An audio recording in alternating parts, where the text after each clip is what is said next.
Mari kita berdoa. Bapa di dalam surga, berkatilah kami, pimpinlah kami, berilah bijaksana kepada kami, sehingga kami tidak ditipu oleh iblis, dan kami tidak menganggap diri hebat, kami tidak memuja-muji semua pemimpin dunia yang menyeleweng.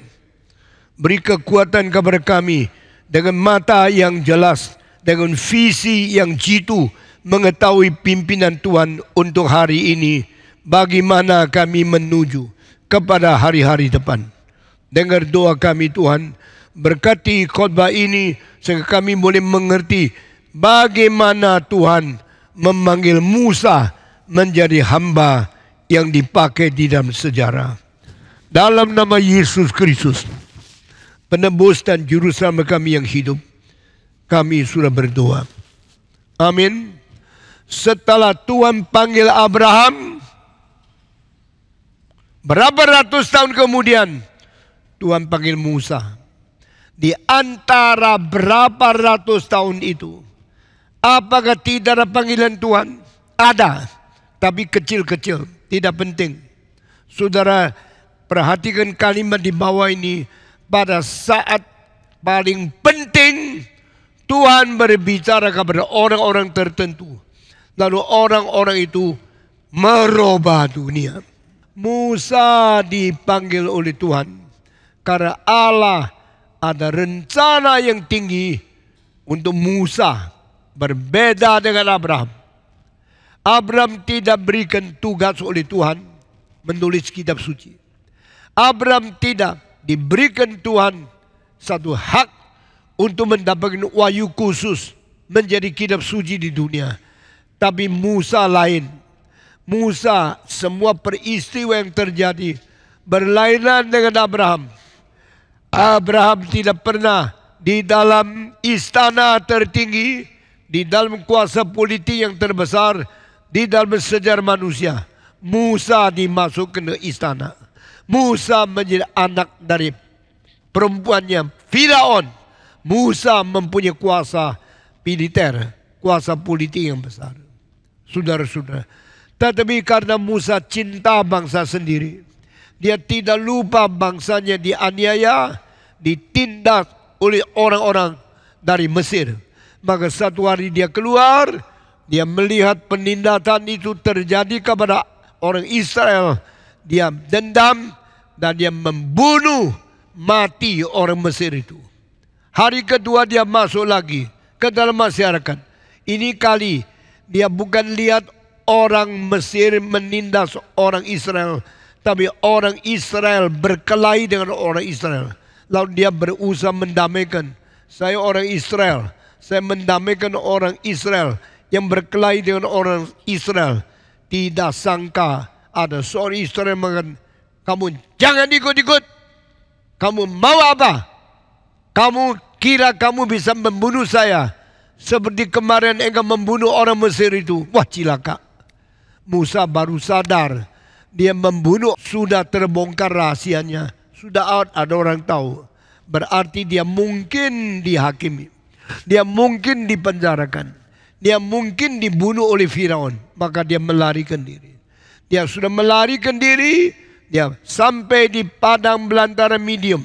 Di situ menolong orang perempuan menimba air untuk untanya, untuk ternaknya. Dan di situ dia menjadi seorang yang dipungut, menjadi seorang mantu daripada seorang yang namanya Yetro, yaitu seorang yang menjadi seorang imam bukan di Israel.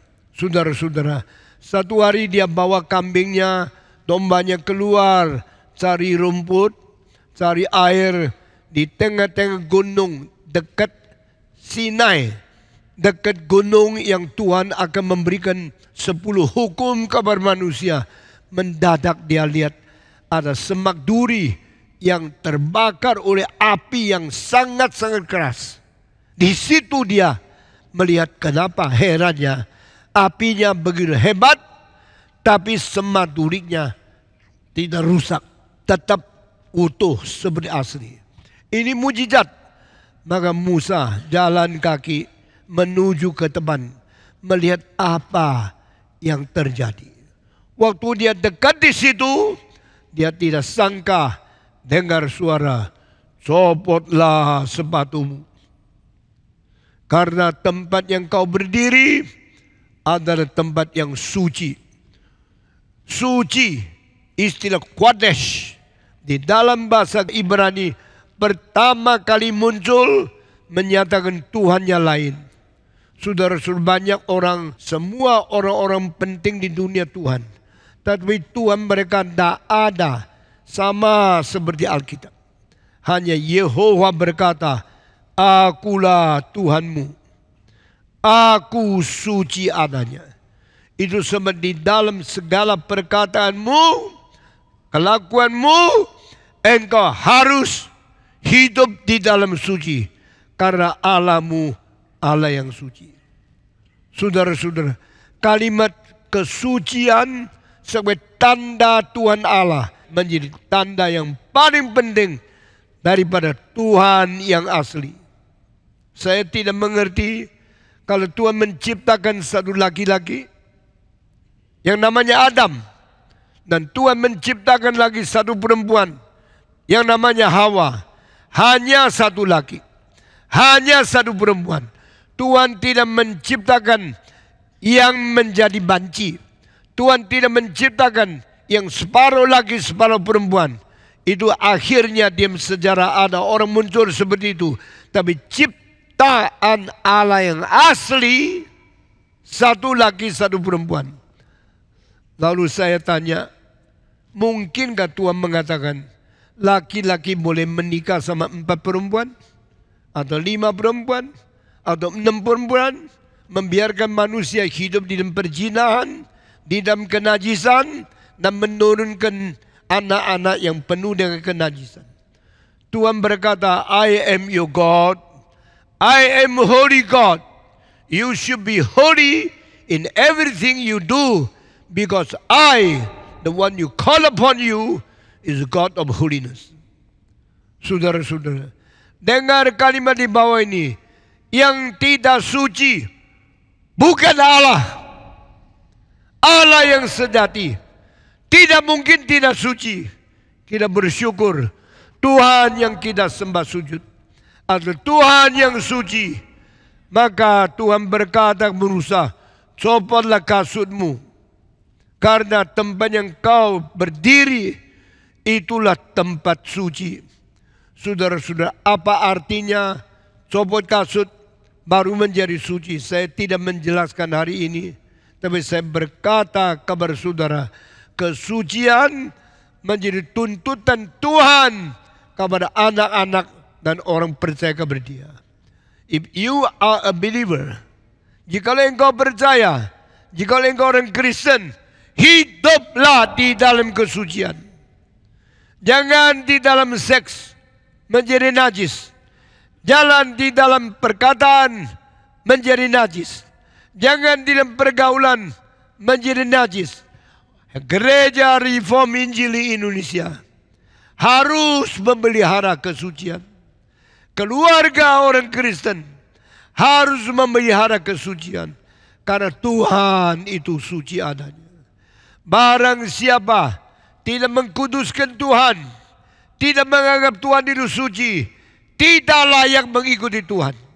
Meskipun kita banyak kelemahan, kita banyak nafsu yang merusak kita, tapi niat sedalam-dalamnya kita harus mengutamakan kesucian Tuhan dan berusaha perang terhadap diri sendiri, lawan nafsumu yang jelek, supaya kita hidup di dalam kesucian.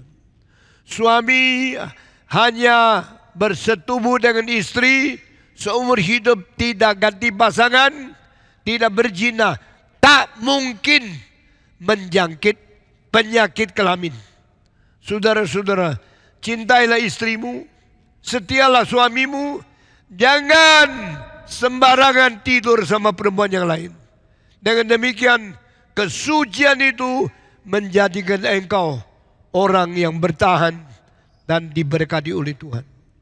Saudara-saudara, agama lain saya tidak bicara, Karena tidak ada perintah Allah.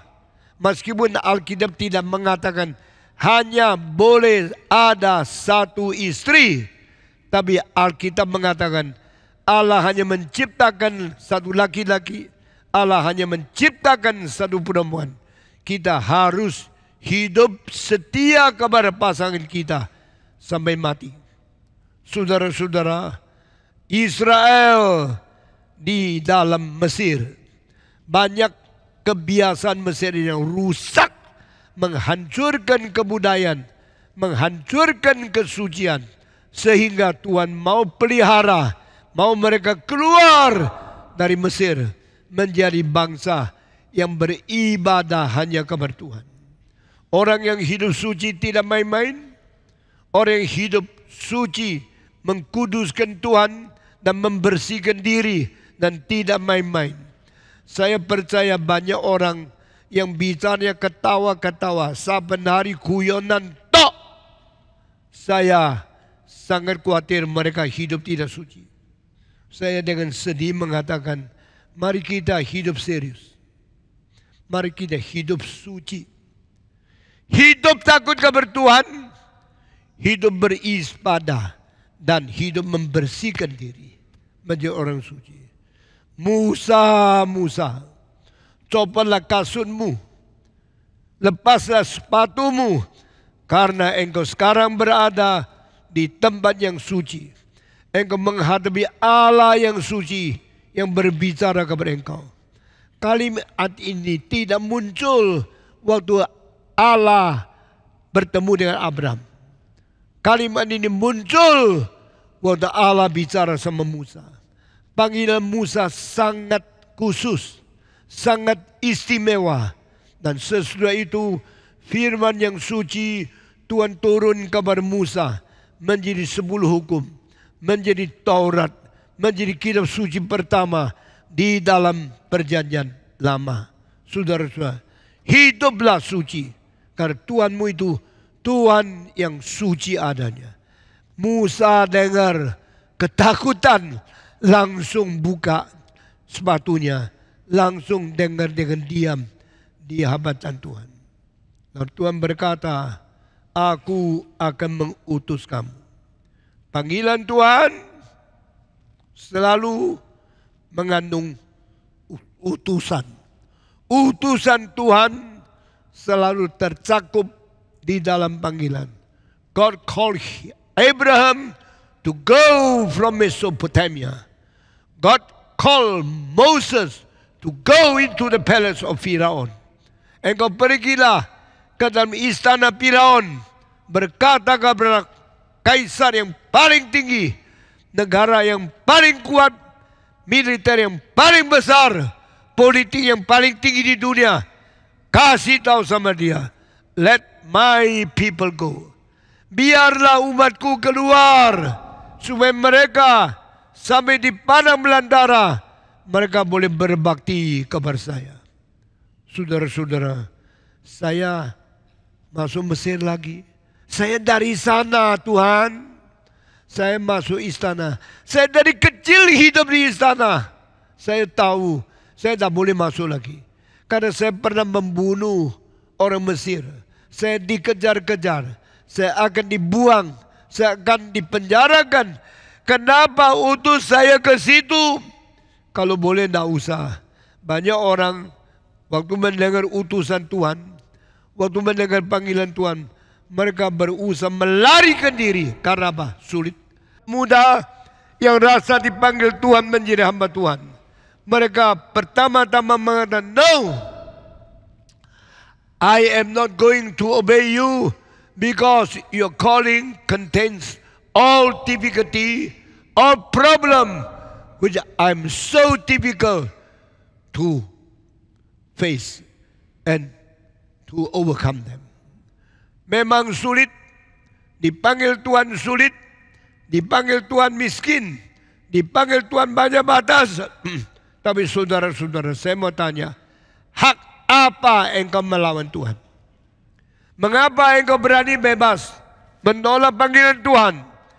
Dalam nama Yesus, saya perintahkan semua pemuda-pemudi, Kalau hari ini Tuhan panggil engkau, taat kepada Dia, takluk kepada Dia.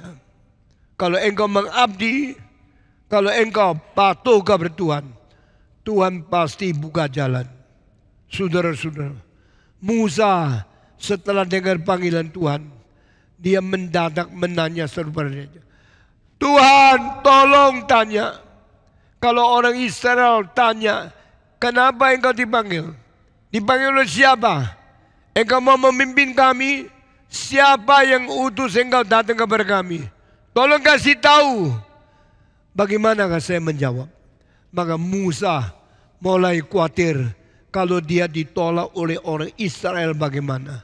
Sebelum ke Mesir, belum ke Firaun, sebelum menghadapi Raja Mesir, kalau Israel menanya dia bagaimana. Di sini datang satu hal, pertanyaan Musa, minta Tuhan jawabkan dia. Ini keberanian besar. Minta Tuhan jawab pertanyaan. Hak apa engkau tanya sama Tuhan? Pertanyaan apa engkau lontarkan kepada Tuhan? Mengapa engkau Tuhan harus jawab pertanyaanmu? Siapa engkau? Engkau hanya seorang dicipta Tuhan yang kecil, yang dosa, yang najis.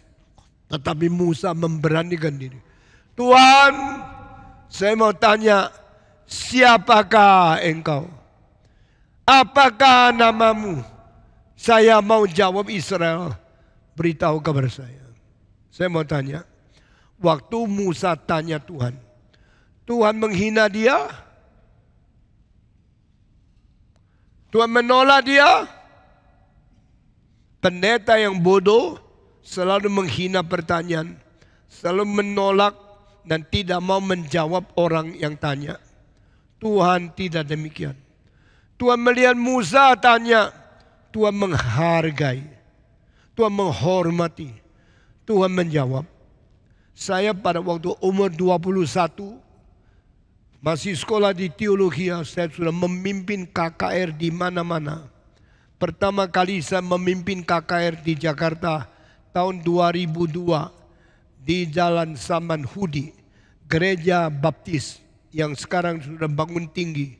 Di situ saya memimpin kebaktian pertama di Jakarta. Sebelum itu saya memimpin kebaktian KKR pertama di Semarang. Dan ini menjadi rekor. Saya berani mengabarkan Injil di kota-kota yang besar.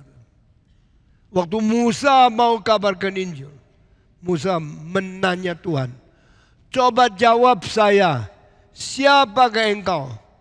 Apakah namamu? Please answer me, God. Who are you? What is your name? Let me tell the Israeli people, God send me to you.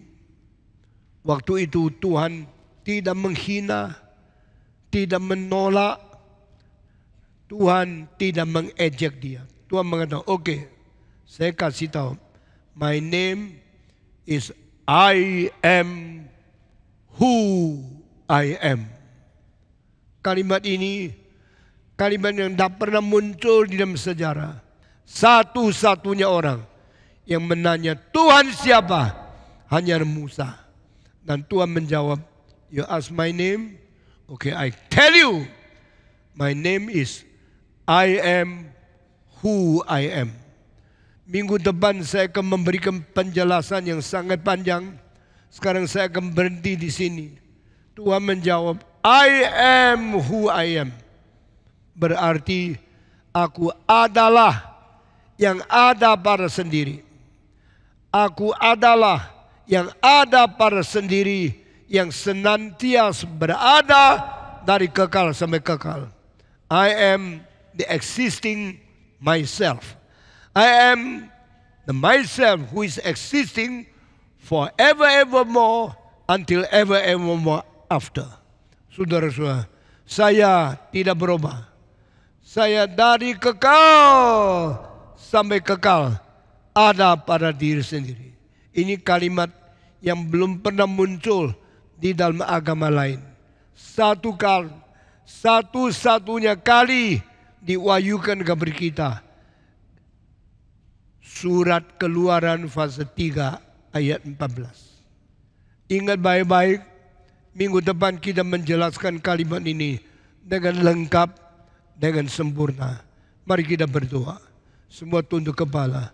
Tuhan, kami bersyukur Engkaulah Allah yang mengutus, Allah yang memanggil, juga Allah yang mengwahyukan diri sebagai Allah sejati dari kekal sampai kekal. Kami berdoa kiranya Tuhan juga memberkati kami, jadikan kami orang Kristen yang sungguh-sungguh mengenal Tuhan sebelum kami mengabari Injil kepada orang lain. Dan doa kami serahkan semua ini dalam nama Yesus Kristus, penebus dan juru selamat kami yang hidup. Amin.